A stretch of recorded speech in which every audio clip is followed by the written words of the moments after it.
Welcome back to the deep dive. I was doom scrolling the other night. Standard procedure at 2 a.m. and my feed was just absolute chaos. It's either doom and gloom news or people with this improbably perfect cascading hair holding up tiny amber bottles. And they're swearing on their life that this specific oil is the reason they look like a Disney princess. The algorithm knows your insecurities. It's relentless. It really is. And the comment section is even wilder. You have like half the people screaming, snake oil, and the other half are posting these incredible before and after photos. It leaves you standing in the drugstore aisle staring at a wall of products thinking, is this magic? Or is there actually some biology happening here? It is almost never magic. But as we found going through this stack of research today, it is surprisingly often biology. The problem is that the marketing usually outpaces the science by about 100 miles per hour. That is exactly what we are here to fix. We are not just going to read labels today. We have pulled a comprehensive, evidence-based guide on natural oils, alongside some comparative studies on conventional treatments. Our mission is to figure out which of these oils actually stimulate the follicle, which ones are just expensive conditioners, and crucially, how not to burn your skin off. yes, how to mix them so you don't burn your skin off. That safety piece is huge. I think people assume natural means gentle, but as we'll see, some of these compounds are, well, they're potent chemical concentrates. They're tools, not miracles. Right. And the source material uses this phrase I love, complementary strategies. It's not about replacing your entire medical routine, but optimizing the scalp ecosystem. Exactly. It's about agriculture, essentially. You can't force a plant to grow, but you can fix the soil. So, let's get into the soil. Before we start uncorking bottles, we need to establish the mechanism. Reading through the intro of our deep dive packet, the word that keeps popping up is vasodilation. Now, for the uninitiated, we're essentially talking about plumbing, right? We are. The vaso is the blood vessel. Dilation is the widening. It's pretty straightforward. Your hair follicles are incredibly metabolically active. I mean, they demand a huge amount of energy to produce hair cells. That energy comes from nutrients and oxygen delivered by your blood. So if the microcapillaries, those tiny blood vessels in the scalp, if they're constricted or sluggish, the follicle is essentially starving. Precisely. It enters a sort of dormancy. When you apply a vasodilator, you are forcibly relaxing the smooth muscles of those blood vessel walls. You widen the pipe. Open the floodgates. Or fixing the irrigation system. Suddenly, that starved follicle gets a rush of oxygen and nutrients. Yeah. This is critical for the anagen phase. Right, the growth phase. I thought the distinction the research made here was interesting. It's not just about making hair grow faster, but keeping it in that growth phase longer before it decides to shed. That's the key. If you can extend the anagen phase, you get more density because fewer hairs are falling out at any given time. It's a numbers game. But, and I have to be the buzzkill here, the effects are modest compared to systemic medication. We are tweaking the environment, not rewriting your genetic code. Fair enough. We're optimizing, not performing miracles. So with that mechanism in mind, vasodilation, let's look at the heavy hitter. The one that actually has the data to back up the hype. Rosemary oil. The crown jewel of the natural hair community. The data on this is surprisingly robust. I was looking at that 2015 study mentioned in our source material, the one that compared rosemary oil directly against minoxidil 2%. That's a bold comparison to make. It's a very bold comparison. Minoxidil is the FDA-approved gold standard. And the study results were fascinating because at the 3-month mark, neither group saw significant growth. Which I think is the most important takeaway. If you quit at month 3, you think both were scams. Exactly. Biology is slow. But at the 6-month mark, the rosemary group showed a significant increase in hair count, statistically comparable to the minoxidil group. That is wild. Comparable results to a pharmaceutical. With the added benefit of less scalp itching, which was a major complaint in the minoxidil group. Okay, so it works. But the text suggests it's doing a double-duty job. It's not just the vasodilation we talked about. There's an inflammatory component too, right? Yes. Rosemary contains carnosic acid, which has anti-inflammatory and antioxidant properties. Inflammation is often the silent killer of hair follicles. It causes fibrosis or scarring around the root, which just strangles the hair. Rosemary seems to help relax that inflammation while simultaneously boosting blood flow. So it's putting out the fire and watering the plant. Now, this brings us to the practical part, which is where I think, 90% of people mess this up. I see videos of people taking the essential oil bottle and just, dripping it straight onto their scalp. Yeah. The guide we're looking at practically screams in all caps. Do not do this. Right, do not do this. It is a recipe for disaster. Essential oils are volatile organic compounds. Using them neat or undiluted can cause contact dermatitis. You might actually lose more hair because you're traumatizing the scalp skin. So let's do the math for the listener because diluted is vague. The sweet spot mentioned is 2% to 3%. If I have a standard 30 milliliter bottle of a carrier oil, say jojoba or almond, how much rosemary is going in there? This is where you need to be precise. In a standard dropper, there are roughly 20 drops in a milliliter. So a 30 milliliter bottle has about 600 drops. To get a 2% concentration, you're looking at adding about 12 to 15 drops of rosemary essential oil to that full bottle of carrier oil. That's way less than I would have guessed. 15 drops in a whole bottle. That's all you need. The carrier oil, the jojoba or pumpkin seed oil, is the vehicle. It transports the rosemary into the skin without damaging the barrier. If you're adding half the bottle of rosemary, you're not helping your hair, you're creating a chemical burn. And frequency matters too. This isn't a 3 times a day thing. No, 2 to 3 times a week is the recommendation. You massage it in, maybe let it sit for a few hours before washing, or leave it overnight if your scalp tolerates it. Consistency beats intensity every time. Okay, so rosemary is the reliable, slow burn champion. Now let's talk about the spicy one, the one people love because they can feel it working instantly. Peppermint oil. Ah, yes, the tingle. It's seductive, right? You put it on and your head feels freezing cold and burning hot at the same time. The guide attributes this to menthol. Right. Menthol is a fascinating compound. It tricks the TRPM8 receptors, those are the cold-sensing receptors in your skin, into firing. That sensation triggers a very rapid, very strong vasodilatory response. So if rosemary is a steady stream, peppermint is a fire hose. In terms of sensation, yes. And there are animal studies showing it promotes very rapid hair growth signals. But the human data isn't as robust as rosemary.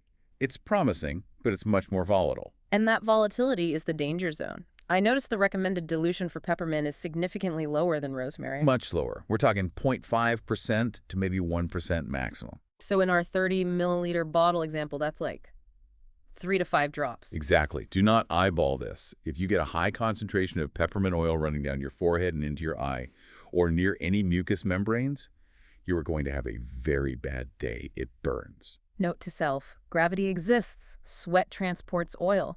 Keep it away from the eyes. Please do. That's why I usually suggest peppermint for what the guide calls targeted regimens. Don't slather your whole head. Maybe apply that tiny dilution just to the hairline or the temples, the stubborn spots, and see how you react. It's the Special Forces option. Use with caution. Correct. All right, let's pivot. We've covered the stimulators, rosemary and peppermint. Now I want to talk about the oils that have a massive cult following but operate on a totally different principle. Let's talk about the thick, sticky nightmare that is castor oil. A completely different beast. Castor oil isn't an essential oil. It's a vegetable oil pressed from castor beans. And you're right, the texture is unique. Unique is polite. It's viscous. It feels like honey or molasses. But people swear it makes their eyebrows and edges grow back. However, looking at the clinical evidence section, I was surprised to see the actual growth data is pretty thin. It is. There's a lot of anecdotal evidence. Grandma used it, and she had thick braids. But in a clinical setting, we don't see castor oil stimulating the follicle the way minoxidil or rosemary does. It's not a powerful vasodilator. So why does everyone think it works? Is it just a placebo? Not exactly. It creates a thickness effect through 2 other pathways. First, it's incredibly rich in ricinoleic acid, which is a potent anti-inflammatory. So if your hair loss is due to scalp irritation or dandruff, castor oil creates a healthier environment. Okay, so it preps the soil. Right. But secondly, it's a heavy-duty conditioner. It coats the hair shaft. Because it's so viscous, it physically adds diameter to the hair strand while it's on there. Oh. And it prevents breakage like nothing else. So it's not necessarily growing new hair, but it's stopping the hair you have from Snapping off. Yeah. Which makes it look thicker and longer over time. Exactly. It's length retention masquerading as growth, which is still a valid goal. Absolutely. But using it is a logistical challenge. If you try to rub straight castor oil into your roots, the friction alone will probably pull hair out. It's too sticky. It's too sticky. You have to cut it. The hack found in most of these guides is to blend it. You mix castor oil 50-50 with a lighter oil like grapeseed or almond. That makes it actually spreadable. Yes. Use it as a mask. Put on a shower cap. Let the heat from your head help it penetrate for a few hours, then wash it out. It's fantastic for hydration, but don't expect it to wake up a dead follicle. Got it. So castor is for protection and thickness. That leads us perfectly into the final category, the protectors. Coconut oil and argan oil. I feel like these are in everyone's pantry, but maybe not everyone understands the physics of how they interact with hair. The physics is actually the cool part here. Let's look at coconut oil. It is uniquely high in lauric acid, which has a low molecular weight and a straight chain structure, which means it can actually penetrate the hair shaft. Most oils just sit on top. Coconut oil can squeeze inside the cortex of the hair. And once it's in there, what is it doing? It reduces protein loss. Hair is protein. When you wash your hair, it swells with water, and then it contracts when it dries. That hygral fatigue weakens the protein structure. Coconut oil occupies that space, preventing the swelling. It keeps the structural integrity of the hair intact. So again, it's the growth illusion. If your hair is strong and not breaking, it gets long. Exactly. The source suggests using it as a pre-wash treatment. Put it on dry hair before you shower. It acts as a buffer against the harshness of the shampoo. Contrast that with argan oil. This is usually the expensive stuff, liquid gold. Does it penetrate like coconut? No, argan is more of a surface worker. It's rich in vitamin E and fatty acids, but it's meant to smooth the cuticle. It's a sealer. So coconut goes in, argan sits on. Roughly speaking, yes. Argan is lighter. It adds shine, reduces friction between strands so they don't tangle and snap, and it protects the lipid barrier of the scalp. It's the perfect finishing oil. You wouldn't rely on it for growth, but you'd rely on it to keep the grown hair looking beautiful. So we have a complete toolkit now. We have rosemary to stimulate, peppermint for a kick, castor for density, coconut for strength, and argan for shine. But before we send everyone running to the health food store, we have to talk about the dark side of this industry, the sourcing issue. This is critical. The essential oil market is, frankly, rife with fraud. I was reading about adulteration in the guide. It's kind of shocking.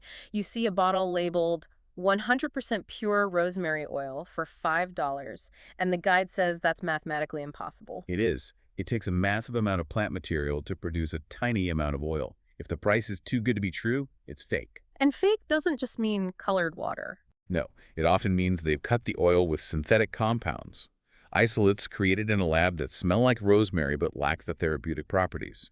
Or they dilute it with a cheap, odorless mineral oil without telling you. So how does a regular person spot this? The guide emphasizes something called GCMS testing. Gas chromatography mass spectrometry.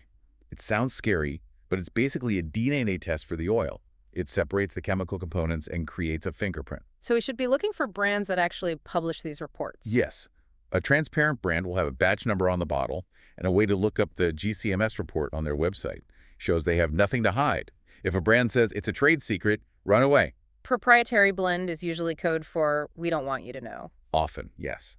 And look for the Latin name on the bottle, Rosmarinus officinalis. If it just says rosemary scent, put it back. And finally, the medical disclaimer. I feel like because these are plants, people assume they are safe for everyone, but the guide had a specific warning for pregnancy and certain skin conditions. Essential oils are biologically active.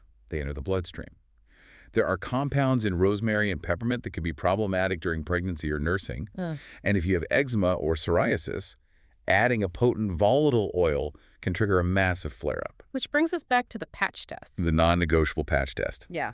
Inner arm, drop of diluted oil, wait 48 hours. 48 hours. I usually wait like 20 minutes. A contact allergy can be delayed. You don't want to wake up 2 days later with your entire scalp weeping and inflamed. It's not worth the risk. Point taken. So let's synthesize this into a game plan. If I'm that person in the drugstore aisle, what's the strategy? Okay, here's the protocol. 1. For growth stimulation, you want rosemary oil. Right. Buy high-quality GCMS tested oil. 2. Dilute it. Get a carrier oil like jojoba. Mix roughly 15 drops of rosemary into a 30-milliliter bottle. 3. Apply consistently. 2 to 3 times a week, massage it in, let it sit. 4. If you need retention and thickness, work castor oil masks into your routine, but cut it with a lighter oil so it spreads. And 5. Use coconut oil before you shampoo to protect the protein, and argan oil on the ends to keep them shiny. It's a solid science-backed regimen. And what I love is that it takes the magic out of it and replaces it with discipline. That's the reality. There's a philosophical angle here, too. Yeah. We are seeing this huge trend toward clean label and whole plant ingredients. In a way, modern science is just validating ancient wisdom. Right. People have been using rosemary water for centuries. Exactly. They knew that it worked. They just didn't know how. Now we have the mass spectrometry and the clinical trials to explain the mechanism. But the core truth remains the same. Plants are powerful, but they require respect. And patience. So much patience. Hair grows about half an inch a month. No oil is going to change that speed limit. You are improving the quality and the density, but you are not speeding up time.